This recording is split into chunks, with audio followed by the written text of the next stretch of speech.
로마서 1장 17절입니다. 제가 봉독하겠습니다. 복음에는 하나님의 의가 나타나서 믿음으로 믿음에 이르게 하나니 기록된 바 오직 의인은 믿음으로 말미암아 살리라 함과 같으리라. 아멘. 기도하겠습니다. 거룩하고 존귀하신 주님 감사드립니다. 오늘도 주님의 날 허락하셔서 공예배로 하나님께 영광 돌릴 수 있게 하신 은혜 감사드립니다. 주님, 이 시간은 주님의 말씀 듣는 시간입니다. 우리 안에 계신 성령께서 함께 하셔서 듣는 말씀 가운데 하나님의 음성을 듣는 자들 될 수 있도록 인도하여 주옵소서. 감사드리며 사랑이 많으신 예수님의 이름으로 기도드렸습니다. 아멘. 로마서 지난주에 봤듯이 로마서 1장 16절에서 17절은 로마서의 주제라고 할 수 있습니다. 그래서 지난주에는 복음이 부끄럽지 않은 이유에 대해서 생각을 해봤습니다. 복음은 믿는 모든 사람에게 구원을 주시는 하나님의 능력이기 때문에 부끄럽지 않습니다.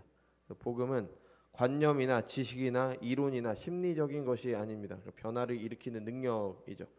이전과는 전혀 다른 생각, 전혀 다른 세계관, 전혀 다른 이유와 목적으로 사는 사람으로 변화시키는 능력이 복음에 있습니다. 그러니까 한마디로 하면은 거듭나게 하는 능력이 복음에 있기 때문에 복음은 부끄러운 것이 아닙니다. 하지만 복음은 세상에서 조롱당할 수 있습니다. 왜냐하면 사람에게서 온 것이 아니라 하나님의 능력이기 때문에 사람들은 이해할 수 없고 자신들의 능력 밖의 문제이기 때문에 복음을 조롱하기도 합니다. 그래서 복음이 세상에서 조롱당할 때 그 능력을 모르는 사람들, 알더라도 세상에 익숙한 우리들은 복음을 부끄럽게 여기기도 합니다. 그러면 왜 하나님께서 사람들이 부끄러워할 수 있는 방식으로 복음을 전하도록 하셨을까요? 이게 고린도전서 1장에서 사도 바울이 그 이유를 알려줍니다. 하나님의 지혜에 있어서는 이 세상이 자기 지혜로 하나님을 알지 못함으로 하나님께서 전도에 미련한 것으로 믿는 자들을 구원하시기 기뻐하셨도다. 사람의 지혜로 하나님의 지혜를 알 수 없기 때문에 복음에 미련한 것으로 믿는 자들을 구원하시기 기뻐하셨습니다. 그러니까 세상에 지혜 있다고 하나님의 능력, 하나님의 지혜를 알 수가 없습니다. 도리어 하나님께서 세상에 미련한 것들, 약한 것들을 택하셨습니다. 그러나 하나님께서 세상에 미련한 것들을 택하사 지혜 있는 자들을 부끄럽게 하려 하시고 세상에 약한 것들을 택하사 강한 것들을 부끄럽게 하려 하시며 하나님께서 세상에 천한 것들과 멸시받는 것들과 없는 것들을 택하사 있는 것들을 폐하려 하시나니 이는 아무 육체도 하나님 앞에서 자랑하지 못하게 하려 하심이라. 아무 육체도 스스로 구원받았다고 자랑하지 못하게 하려고 복음을 부끄러워 보이도록 하신 겁니다.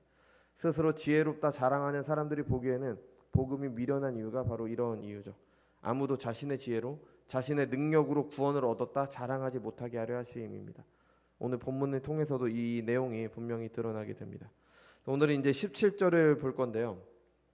16절도 그랬지만 17절도 성경에서 아주 중요한 구절 중 하나죠. 근데 16절은 특별히 다뤄야 될 단어는 없었습니다. 그러니까 뜻은 좀 명백했죠. 근데 17절은 좀 아닙니다. 단어의 의미를 좀 잘 알아야 돼요.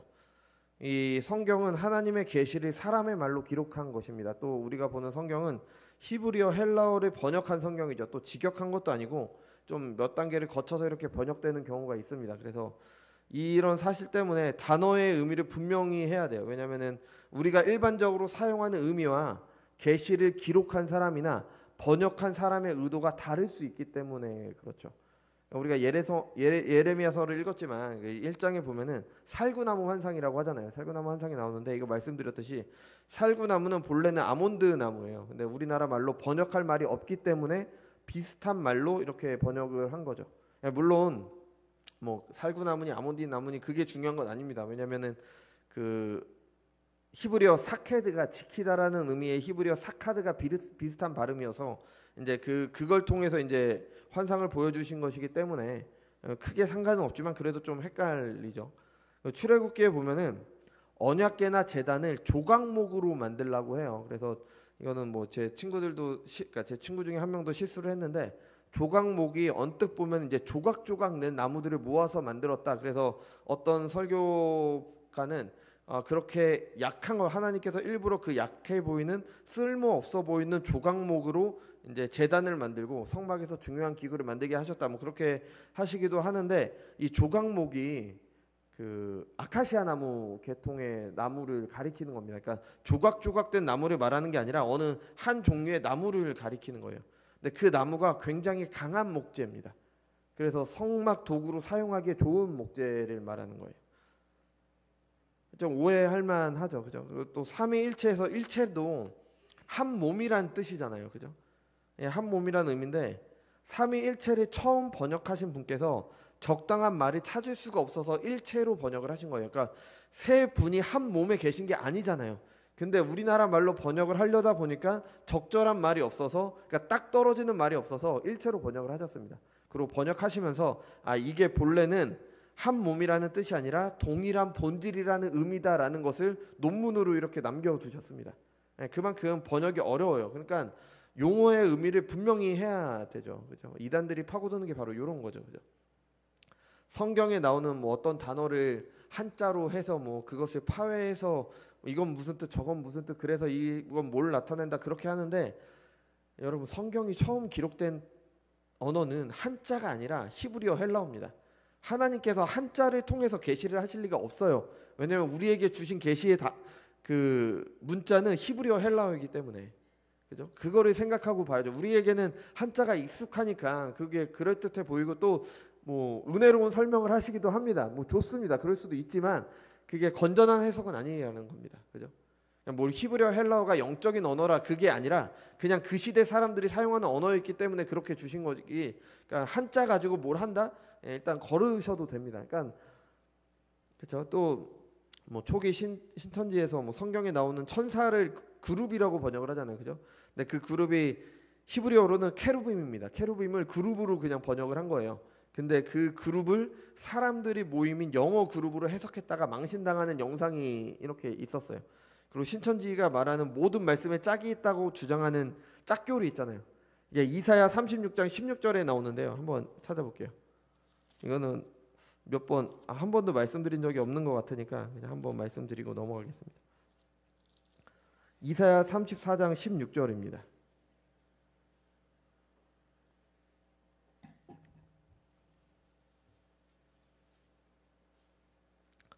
이사야 34장 16절 제가 봉독하겠습니다.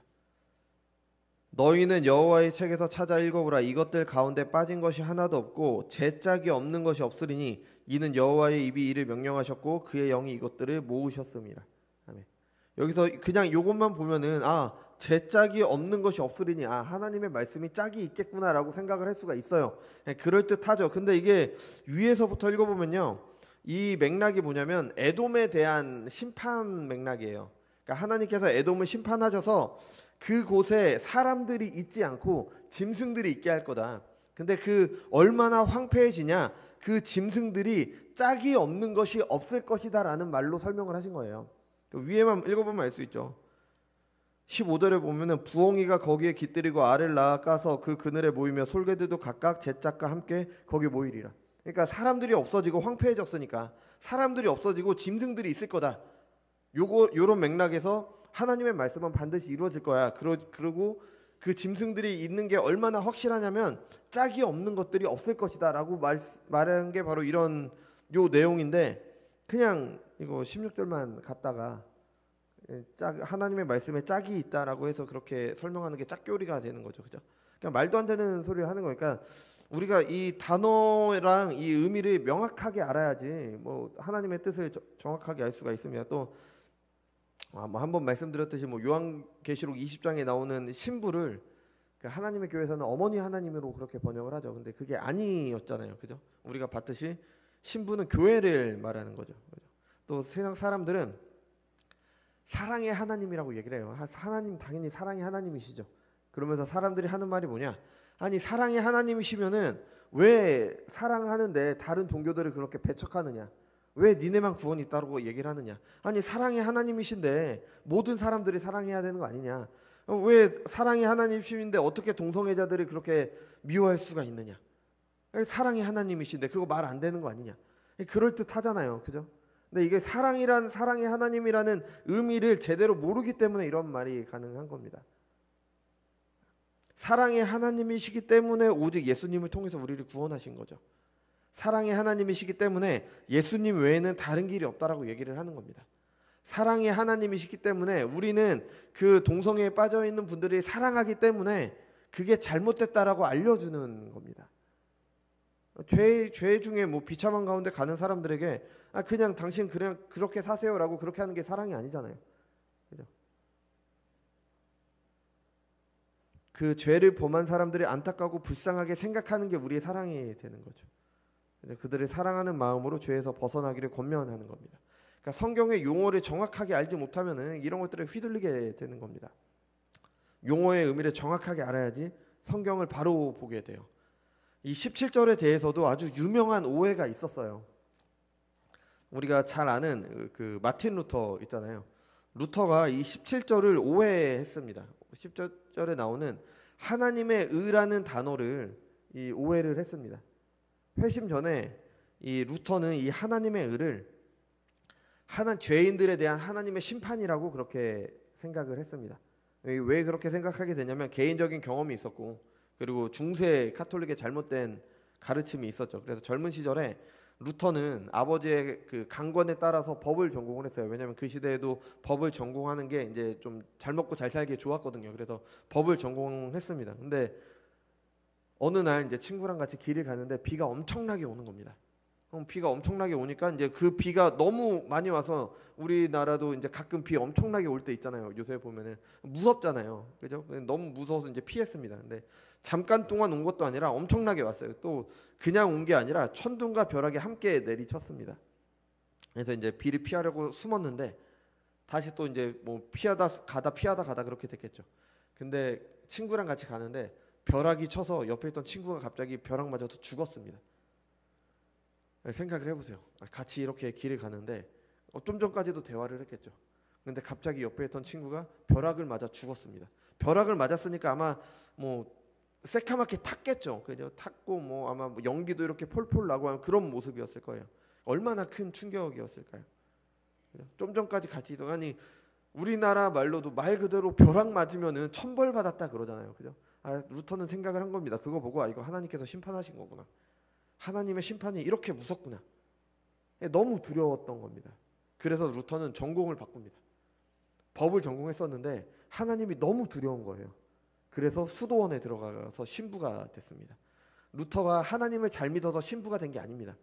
하나님의 심판이 무서워서 심판받지 않으려고 신부가 된 거예요.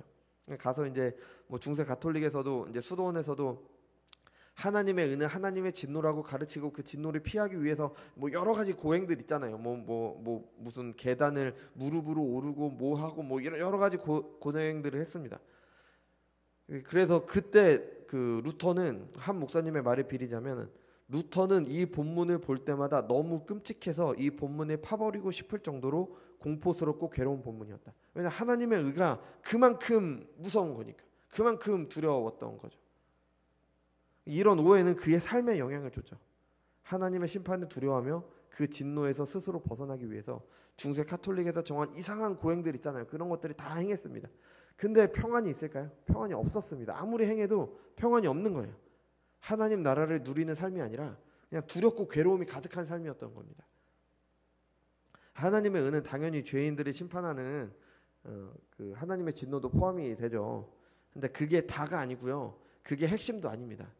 이사야 46장 13절에 보면은 내가 나의 공의를 가깝게 할 것인즉 그것이 멀지 아니하나니 나의 구원이 지체하지 아니할 것이라.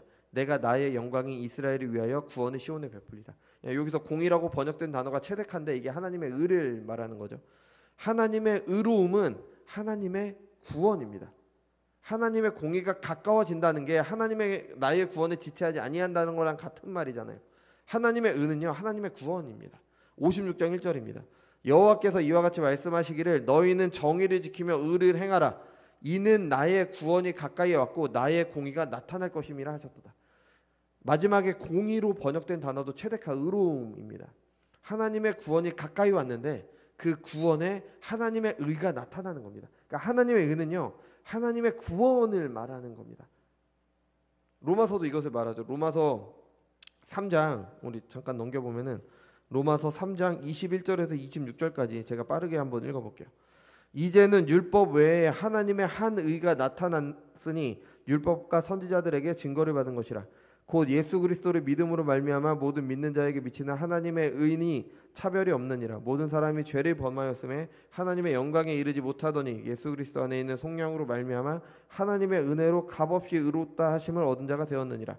이 예수를 하나님이 그의 피로써 믿음으로 말미암는 화목 제물로 세우셨으니 이는 하나님께서 길이 참으신 중에 전에 지은 죄를 강가하심으로 자기의 의로우심을 나타내려 하심이니 곧 이때에 자기의 의로움을 나타내사 자기도 의로우시며 또한 예수 믿는 자를 의롭다 하려 하심이라.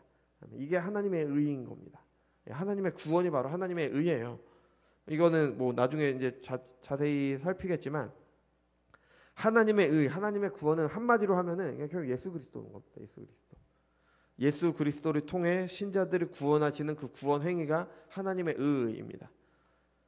예수 그리스도의 사람이 스스로 얻을 수 없는 그 의를 믿는 자들에게 주심으로 신자들을 의롭다 하시는 그게 바로 하나님의 의인 겁니다. 그러니까 하나님의 의를 주시고요. 하나님의 의를 주심으로 신자들을 믿는 자들을 구원하시는 그 행위가 하나님의 의인 겁니다. 그런데 이 하나님의 구원을 생각을 하면은 죄에 대한 심판이 반드시 포함이 됩니다. 왜냐하면은 하나님의 구원은 그러니까 어디선가 건지는 거잖아요. 그러니까 죄의 비참함에서 건지는 게 구원이잖아요. 그러면 죄를 심판하고 구원을 하셔야 되는 거잖아요. 그래서 죄에 대한 심판이 들어가는 거예요. 이스라엘이 애굽에서 나올 때 애굽을 심판하시는 내용이 나왔잖아요. 홍해에서 이스라엘 백성들이 빠진다든지 뭐 애굽의 장자들이 죽는다든지 그런 일이 있어야 되는 이유는 죄에 대한 심판을 하셔야지 구원을 하실 수 있기 때문에. 예, 마틴 루터가 생각한 이제 죄에 대한 심판도 당연히 있어야죠. 그런데 죄인들이 당해야 되는 그 심판을 누가 당하셨습니까? 예수님이 당하신 겁니다. 이게 하나님의 의인 겁니다. 십자가에서 예수님에게 내려진 형벌은 택하신 모든 자들의 죄에 대한 하나님의 심판이었습니다. 루터는 그 죄의 값을 자신이 치러야 된다고 생각을 했어요. 친구가 옆에서 죽는 걸 봤고 그러니까 얼마나 두려웠겠어요. 그러니까 내 죄의 값을 치르기 위해 수도원에 들어갔어요. 뭐든지 해서라도 내 죄의 값을 치러야 된다고 생각을 했던 겁니다. 그러니까 그렇게나 평안이 없는 괴로운 삶을 살았던 거죠.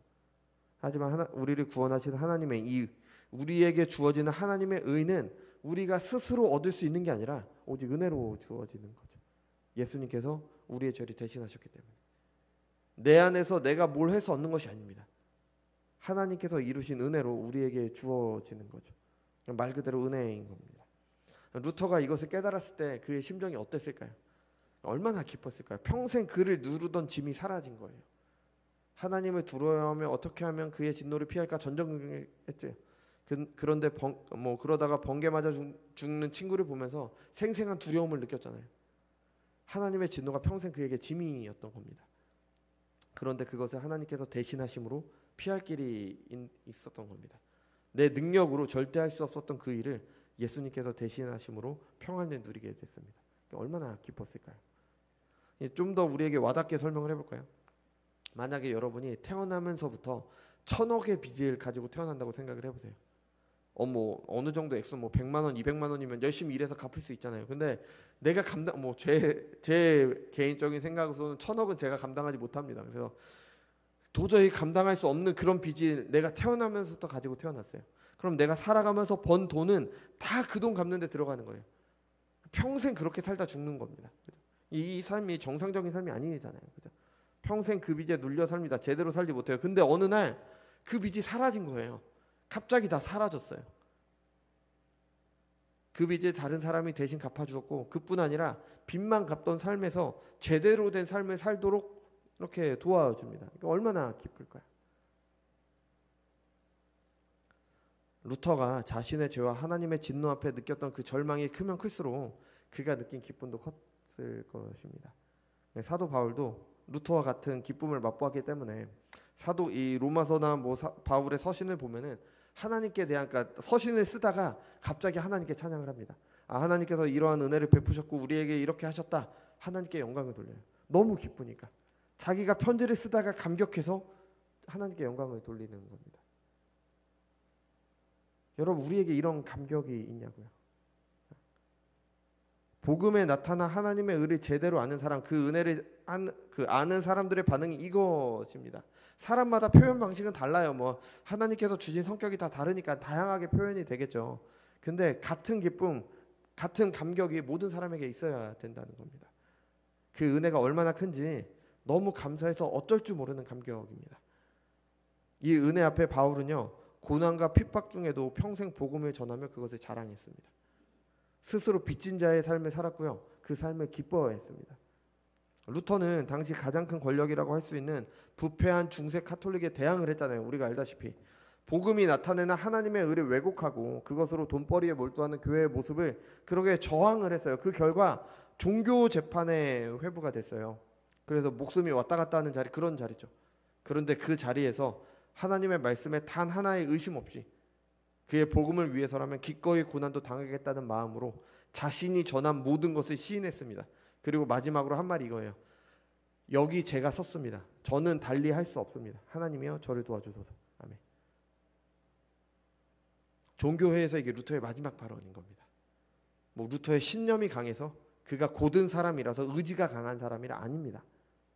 하나님의 의를 깨닫고 경험한 신자이기 때문에 이런 모습이 나왔던 겁니다. 여러분, 우리가 받은 은혜와 바울 그리고 루터가 받은 은혜가 다른 은혜가 아니잖아요. 그죠?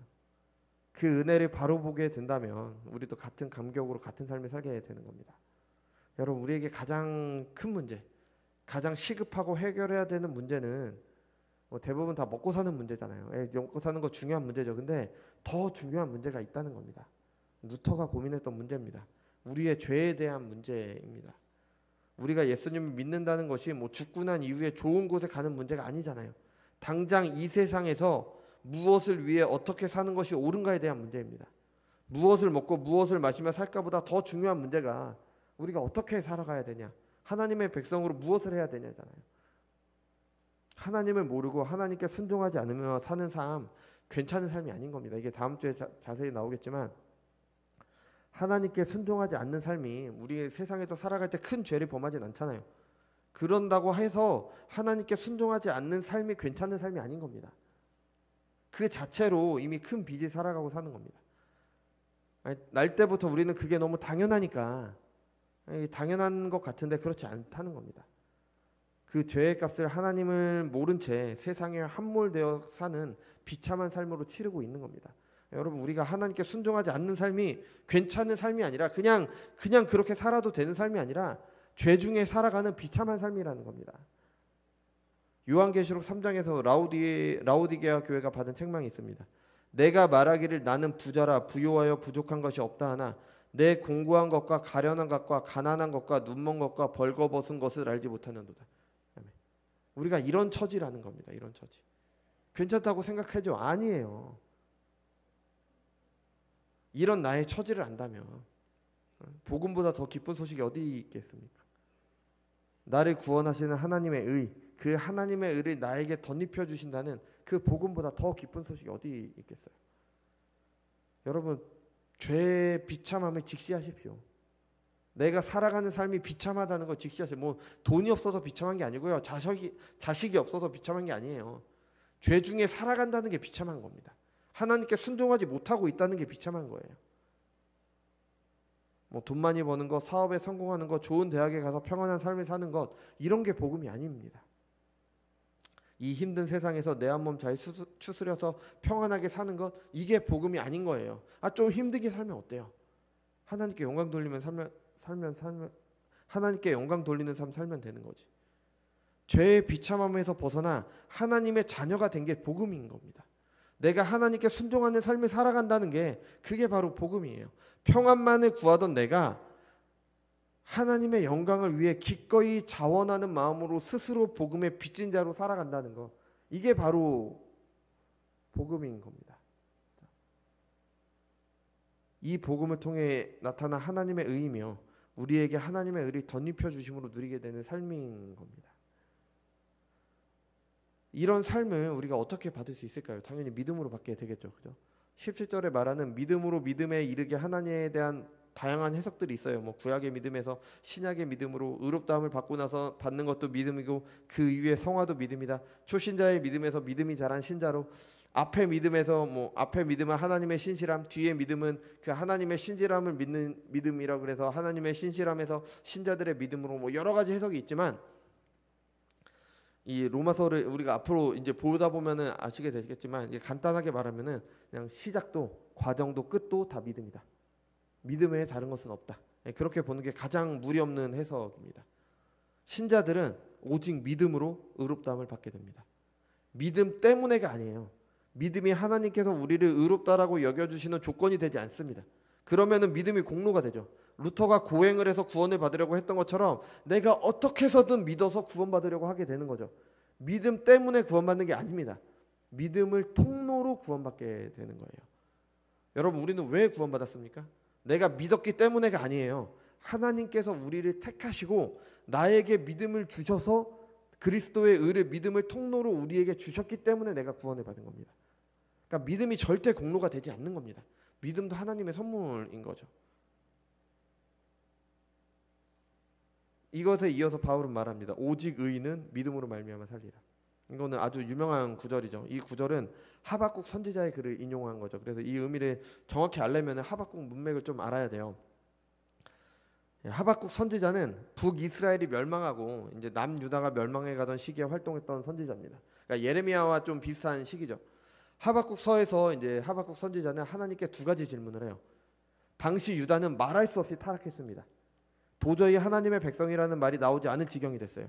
우리가 다른 선지자들을 통해서도 이제 확인을 하게 되는데, 하나님의 백성이라는 그들에게 율법이 사라졌습니다. 공의와 정의가 사라졌어요. 공의와 정의가 아니라 힘의 원리가 사회를 지배했습니다. 그래서 그 힘을 얻기 위해서 무엇이든지 하는 사회가 됐죠. 이게 바로 우리 시대 모습 아닙니까? 우리 시대에 돈과 권력이 힘인 시대잖아요. 돈과 권력을 얻기 위해서 돈과 권력이 있는 사람이 옳은 시대에 우리가 살아가고 있잖아요. 아무리 죄를 지어도 돈과 권력이 있으면은 죄 짓지 않은 게 되잖아요. 근데 조그만 죄를 져도 돈과 권력이 없으면은 죄 지은 사람이 되잖아요. 이게 실제 우리나라에서 이루어지고 있는 일이잖아요. 우리 다 보고 있잖아요. 그죠? 그래서 그 돈과 권력을 얻기 위해서 사람을 해치고 피해를 주는 것을 아무렇지도 않게 생각하는 정의와 공의가 무너진 게 바로 우리 시대의 모습이잖아요. 뭐 뉴스에 나오는 사건들도 있고 우리가 알지 못하는 곳에서 더한 일도 벌어지고 있겠죠. 그죠? 하박국 선지자는 이런 남유다의 모습을 보고 하나님께 질문한 겁니다. 의로우신 하나님께서 어떻게 이런 죄악된 세상을 그냥 두고 보고 계십니까? 하나님의 백성이라는 사람들이 이렇게 죄악된 모습을 보이고 있는데 어떻게 가만히 계십니까? 하나님께서 응답하십니다. 내가 바벨론을 통해 그들을 심판할 것이다. 하박국 선지자는 다시 질문이 생겼어요. 좋아요. 유다가 심판받아야 되는 거 맞습니다. 근데 어떻게 바벨론을 도구로 삼으실 수가 있습니까? 아니, 바벨론은 더 나쁜 사람들이잖아요. 유다는 그래도 하나님의 백성들이고 좀 그래도 그나마 좀 난데 어떻게 더 나쁜 바벨론을 통해서 유다를 심판할 수 있습니까? 어떻게 그들을 재판관으로 세울 수 있습니까? 하나님의 백성들도 이렇게 타락했는데 그들을 그 바벨론을 재판관으로 세우면은 더 심해지지 않겠습니까? 하나님께서 이 질문에 대해서 대답하시는 중에 바울이 인용한 구절이 나오게 되는 겁니다. 바벨론을 통한 심판은 속히 이루어질 것이다. 그런데 그런 와중에도 바벨론이 유다를 멸망시키고 포로로 끌고 가는 그런 와중에도 의인은 믿음으로 말미암아 살리라. 이런 맥락에서 이 구절이 나온 겁니다. 하나님께서는 악한 세대를 심판하십니다. 악한 세상을 심판하세요. 때로는 교회의 악함을 세상을 통해서 심판하실 때도 있습니다. 그럼 우리도 질문할 수 있겠죠. 그래도 교회인데 어떻게 세상을 통해서 우리를 심판하십니까? 하나님의 대답입니다. 그 가운데서도 오직 의인들은 믿음을 지킬 것이고 그들은 하나님께서 그들을 지키실 것이다. 이게 바로 바울이 인용한 구절이죠. 여러분, 우리 시대의 모습이 하박국 시대의 남유다 모습과 같지 않습니까? 하나님의 백성이라는 남유다가 타락했습니다. 그들 가운데 하나님과 올바른 관계가 없었습니다. 이게 의로움이 깨졌다는 거죠. 그들에게 종교의식은 있지만 하나님과 올바른 관계 속에서 하나님의 다스림이 그들의 삶 가운데 나타나는 것에는 관심이 없었어요. 먹고 사는 문제에 치중을 했죠.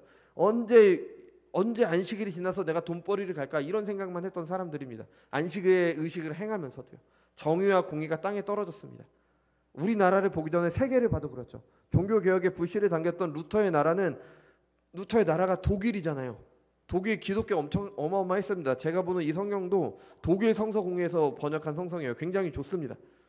근데 독일은 동성애를 합법화했습니다. 칼빈주의 강연과 영역주권 신학으로 잘 알려진 아브라함 카이퍼의 나라가 네덜란드입니다. 또 칼빈 이후에 최고의 신학자로 알려진 헤르만 바빙크도 네덜란드 사람이에요. 이외에 무수한 많은 신학자들이 네덜란드에서 나왔습니다.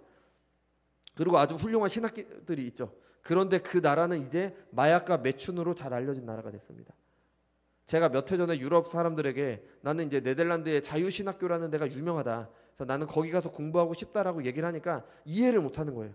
아니 어떻게 그렇게 타락한 네덜란드에 무슨 유명한 신학교가 있을 수 있냐. 네덜란드가 그렇게 됐습니다. 네덜란드 개혁주의라는 한 분파가 있을 정도로 그렇게 대단했던 네덜란드가 그렇게 됐어요. 청교도의 나라였던 영국에서는 교회들이 이슬람에 팔리고 있습니다. 청교도들이 대륙에 건너가서 세운 나라인 미국도 마찬가지입니다. 이거는 제가 어느 목사님께서, 제가 미국에 가본 적이 없으니까 어느 목사님께서 하신 말씀을 들은 건데, 칙필 A라는 미국의 햄버거 체인점이 있다고 합니다. 칙필 A라는 미국에서 가장 인기 있는 햄버거 가게 중에 하나래요. 근데 거기 CEO가 기독교인이랍니다. 그래서 동성애를 반대한대요. 근데 그 일 때문에 이미 2012년에 곤욕을 겪었다고 합니다. 이후에 반동성애 단체를 돕는다는 이유로 동성애 협회에서 그 캐나다에 있는 매장 앞에 와서 시위를 했대요. 장사를 못하게 하려고. 그 이유에는 더 심해졌겠죠. 미국이 이렇게 됐습니다. 기독교 나라라는 미국이 뭐 동성애 찬성하는 게 타락의 척도라고 할 수 없지만 하나님의 법이 그만큼 안 지켜지고 있다는 겁니다. 그 사회가 어떻다라는 걸 우리가 알 수가 있잖아요. 대표적인 기독교 국가들이에요. 제가 말씀드린 이 나라들이 대표적인 기독교 국가들입니다. 그 국가들이 이렇게 됐습니다. 여러분, 우리나라 교회들은 어떻습니까?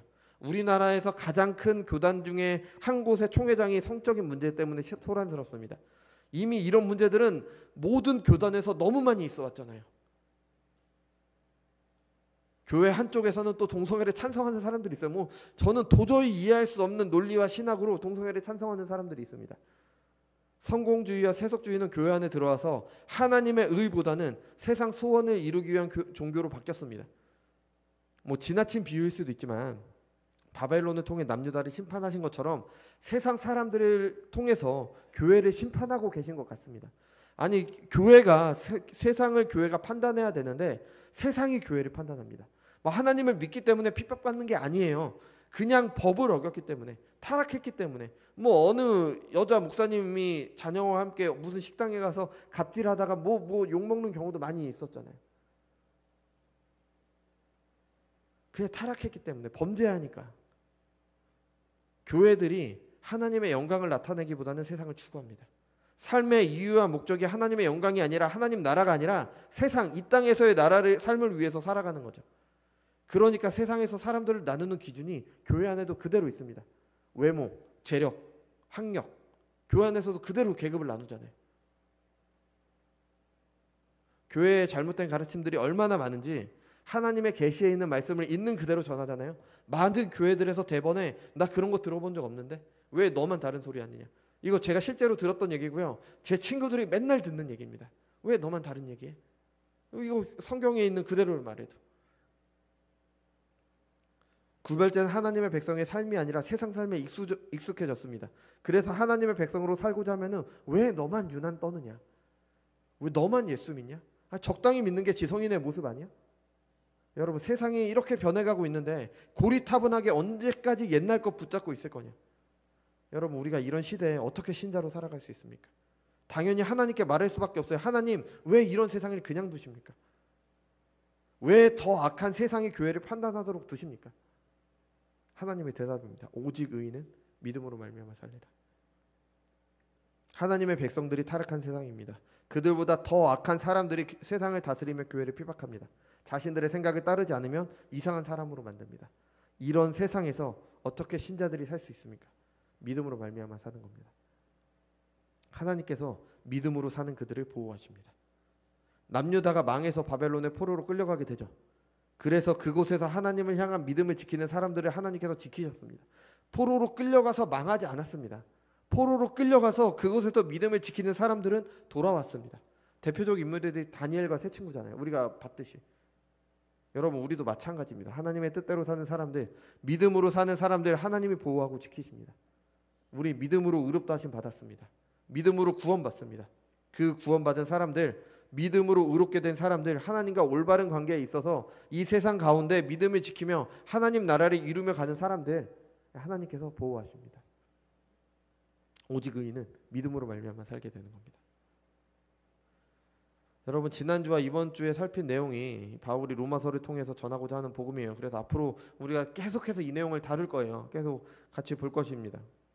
저는 이 시간을 통해서 저와 여러분이 복음의 참된 능력을 맛보게 되길 바랍니다. 듣기는 들었는데 머리로는 알고 있는데 아무런 변화도 가져오지 못하는 것이 아니라 우리 가운데 실제로 살아 역사하는 복음이 되길 바랍니다. 그래서 바울이 말한 바울이 이걸 쓰면서 찬양할 수밖에 없었던 그 마음이 어떤 심정인지 여러분이 알게 되기를 바랍니다. 이것 전하라고 하나님께서 저를 목사로 세우셨고요. 이것 알고 믿고 그 삶을 살면서 그것을 전하라고 우리 교회가 있는 겁니다. 여러분, 하나님의 의는 죄인들을 심판하시기도 합니다. 하지만 그 핵심은 예수 그리스도를 통해 우리를 구원하시는 겁니다. 그리고 우리는 오직 믿음을 통해 구원을 받게 됩니다. 구원을 얻어낼 수 있는 다른 방법이 없습니다. 내가 스스로 의롭게 되어야 되는 게 아닙니다. 그렇게 될 수도 없어요. 하나님과 바른 관계는 오직 예수 그리스도를 통해서만이 가능합니다.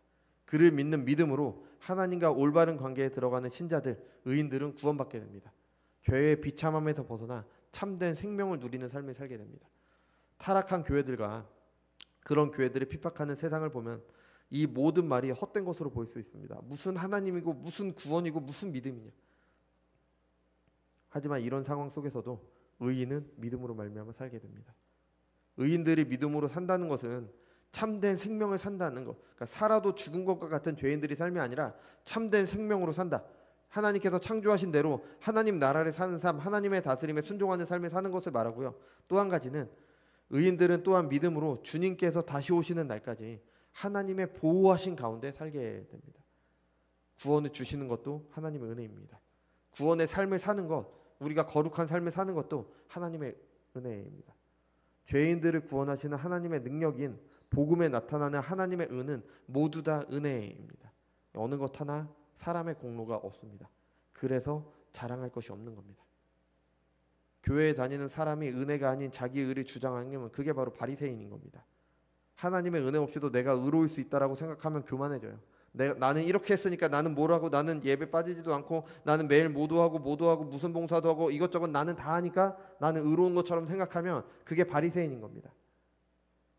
이런 분들이 반드시 교회 안에서 분란과 해악을 끼치게 되는 겁니다. 이런 분들은 도덕적 우월감을 가지고 있기 때문에 설득도 안 돼요. 그래서 바리새인들이 끝내 예수님을 십자가에 못 박게 된 겁니다. 오직 믿음으로 의롭다 하심을 받게 되는 겁니다. 겸손히 감사함으로 받으시기 바랍니다. 얼마나 감사한 일입니까? 죽을 수밖에 없는 죄인들에게 베풀어진 은혜입니다. 스스로 의로워질 수 없는 죄인들에게 베풀어진 은혜입니다. 앞으로 전해질 로마서를 통해 저는 여러분이 먼저 우리의 비참함을 직시하게 되길 바랍니다. 그래서 우리에게 베풀어진 구원이 얼마나 큰 은혜인지를 알게 되길 바랍니다. 그리고 그 은혜가 실제로 우리를 변화시켜서 이 세상 속에서 오직 믿음으로 살아가는 하나님의 자녀가 되도록 하기를 바랍니다. 복음이 성경에 적힌 글이 아니라 내 삶에서 살아 역사하는 말씀이 되길 바랍니다. 그래서 종교재판 앞에선 루터처럼 담대함으로 믿음을 붙잡게 되길 바랍니다. 복음을 전하다가 그 놀라운 은혜 앞에 찬양하며 빚진 자의 삶이 살았던 바울의 삶이 우리의 삶이 되길 바랍니다. 그래서 마지막 날까지 믿음으로 승리하는 우리가 되길 바랍니다. 기도하겠습니다.